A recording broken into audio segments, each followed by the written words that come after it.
سلام برادرای عزیز. باز یک چیزی نوی دیگر برای شما میخواهم گویم.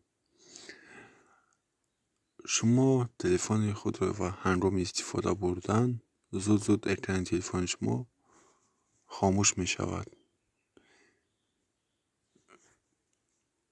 وقتی که شما مثال بعد 30 سکند اکران تلفن خاموش می شود. در این حالت باز شما از بر تلفن جریان کرده باز استفاده میبرید.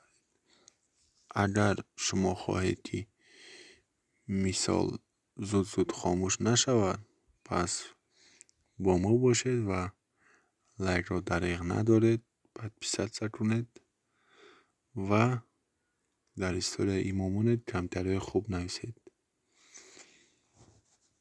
میریم نستایک را میداریم، دیسپلی دا میداریم، چخیلی که شما دید یارکوست адаптивная яркость, режим затемнения, размер и стиль шрифта, масштабирование экран, полноэкранные приложения, таймер экран, тайм-аут экран. برادرای عزیز خوب نگاه کنین. با همین زیر میکنیم. هنگامش از شما زود مردن در 30 سکند ماندگی است. وقتی 30 سکند با شما استفاده نمیبرید، یعنی که دست رو با اکران زیر نمیتونید و خاموش میشود خود اکران تلفن. برای همین من در 30 مینوت ماندم.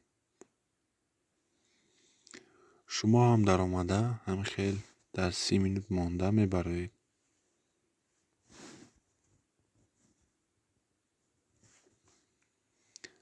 باقی در پناه خدا باشید.